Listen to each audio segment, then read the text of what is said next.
Bonjour et bienvenue chez Comptalia. Nous allons aujourd'hui consacrer le zoom de la fiscalité à un point de procédure important en matière fiscale, à savoir que lorsque l'administration effectue un redressement fondé sur des renseignements issus de tiers, qu'elle résulte de tiers, ou issus d'un document qu'elle a utilisé, elle doit en informer le contribuable. Alors c'est une garantie importante qui à l'origine était purement jurisprudentielle, donc c'est le Conseil d'État qui l'a un peu inventé, comme ça lui arrive de temps en temps. Alors désormais c'est dans la loi, désormais depuis une ordonnance de 2005, on l'a mise dans la loi. Et que ce que dit ce texte donc, du LEPF, eh bien lorsque l'administration a utilisé un renseignement qu'elle a obtenu de la part de tiers, notamment dans le cadre du droit de communication ou dans le cadre de notre procédé, nous le verrons. Donc l'administration, dans ce cas, doit informer le contribuable en disant « j'ai obtenu ce renseignement de la part de tiers, je reviendrai dans un instant ». Et de même que le texte ajoute, il y a notre phrase qui dit que lorsque l'administration a fondé son redressement sur un document, elle doit, à la demande du contribuable, le cas échéant, elle doit lui communiquer ce document au contribuable. Si le contribuable le demande, l'administration doit donc lui communiquer le document sur lequel elle s'est fondée pour faire le redressement. Alors c'est évidemment une garantie importante, bien sûr. Et pourquoi c'est fait? Bien sûr, c'est évident, c'est pour permettre au contribuable de se défendre. Puisqu'en effet, là, autrefois, parlons d'une époque révolue, l'administration disait « j'ai obtenu ces renseignements, voilà le redressement, point ». Oui, comme si le contribuable ne savait pas la provenance du renseignement, bien sûr qu'il pouvait difficilement se défendre. Bref, l'administration fiscale, maintenant, admet tout ceci, elle n'a pas le choix d'ailleurs, puisque c'est dans la loi, dans le LPF. Alors, il y a en fait deux obligations, je l'ai esquissé il y a un instant, mais précisons-le. Il y a deux obligations qui sont liées entre elles. La première obligation, c'est donc, comme je l'ai dit, lorsque l'administration a obtenu un renseignement de la part d'un tiers, elle doit donc en informer le contribuable. Alors, qu'est-ce que c'est ça? Eh bien, l'administration, dans son BOFIP, dans son commentaire, a précisé les choses. Il s'agit déjà des renseignements qu'on a obtenus, par exemple, par l'intermédiaire du droit de communication, ou par un autre procédé. Par exemple, on a un arrêt du Conseil d'État où l'administration avait fondé un renseignement, un redressement concernant le quotient familial sur la déclaration qui avait été déposée par quelqu'un d'autre.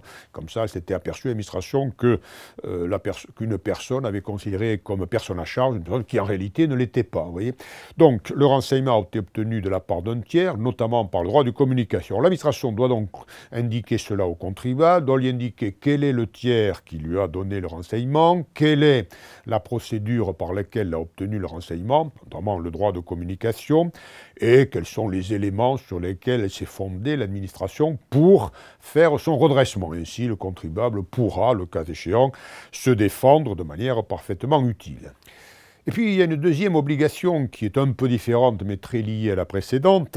C'est lorsque l'administration s'est donc fondée sur un document pour faire son redressement.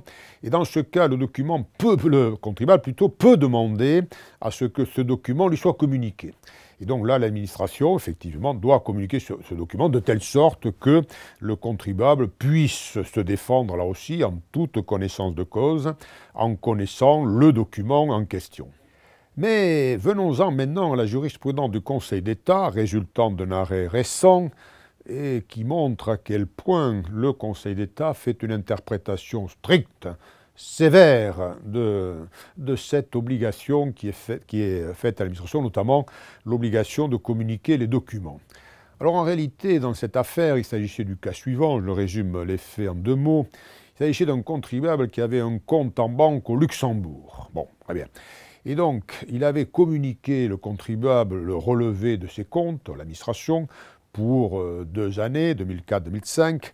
Et en revanche, il n'avait pas communiqué ses relevés de comptes pour les années suivantes, 2006-2007. Et alors, il n'avait pas communiqué ses relevés, donc, et l'administration avait fait le redressement, mais sans lui communiquer le document, c'est-à-dire les relevés, en considérant, en pensant qu'il les connaissait. Bien sûr, il connaissait les relevés, puisque c'était ses propres relevés, je le rappelle.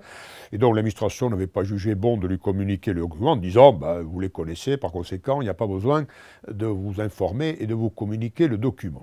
Et là, le Conseil d'État donne tort à l'administration fiscale en considérant qu'effectivement, pour les 2 années où le contribuable avait communiqué, 2004-2005, là, le redressement a été fondé, En revanche, pour les 2 années pour lesquelles les relevés n'avaient pas été communiqués aux contribuables, 2006-2007, là, le redressement n'était pas fondé. Alors, pourquoi? Eh bien, parce que le Conseil d'État dit l'administration doit communiquer le document, même dans le cas où le contribuable le connaît, ce document. Alors, quelle est l'explication? L'explication relativement logique. Et là, un rapporteur public du Conseil d'État avait expliqué ça il y a quelques années. C'est-à-dire que l'obligation de communiquer le document, disait-il, ce n'est pas une fin en soi. Ça doit permettre aux contribuables de se défendre, je l'ai dit, efficacement. En effet, le document, il le connaît. Le relevé des bancaires, évidemment qu'il le connaît, ça va de soi. Maintenant, pourquoi il faut lui communiquer? Pourquoi il faut que le contribuable puisse confronter ce document avec le redressement? Eh bien, il faut que le contribuable puisse vérifier d'abord que l'administration a utilisé correctement le document, que le document est authentique. Après tout, oui, on pourrait s'interroger. Et puis, le contribuable pourra ainsi voir si l'administration n'a pas, je dirais, dénaturé le document, comment elle a fait le redressement, comment s'il s'agissait d'un relevé bancaire, je me dis, est-ce qu'elle n'a pas interprété les opérations qui y figurent d'une manière qui serait d'une manière irrégulière ou audacieuse. Donc, vous voyez, le fait qu'ils le connaissent au fond déjà ne doit pas empêcher l'administration de lui communiquer malgré tout, de telle sorte que le contribuable puisse vérifier la façon dont l'administration a utilisé ce document. C'est une jurisprudence donc stricte. Alors, cette jurisprudence, d'ailleurs, ne fait que confirmer une tendance du Conseil d'État. La jurisprudence du Conseil d'État sur ce point est au fond claire et constante, vous voyez. Le Conseil d'État est très strict sur les garanties qui sont accordées aux contribuables. Oui, en effet, vous savez, il faut prendre les choses d'un peu haut, j'ose dire ici, en conclusion. L'administration dispose de droits importants, bien sûr, et ces droits sont évidemment justifiés, parfaitement légitimes, pour lutter contre l'évasion fiscale, ça c'est clair. Mais il faut que ces droits aient une contrepartie. Et la contrepartie, ce sont évidemment les garanties qui sont offertes aux contribuables. Et comme l'avait écrit de manière tout à fait précise un commentateur, autrefois magistrat, un ancien magistrat à la Cour de cassation, j'ai dit la lutte contre la fraude est légitime, bien entendu, n'est-ce pas? Sauf que dans un état de droit, une administration ne peut pas faire n'importe quoi. C'est une belle philosophie. Je vous remercie et je vous donne rendez-vous pour un prochain Zoom de la fiscalité chez Contalia. Au revoir.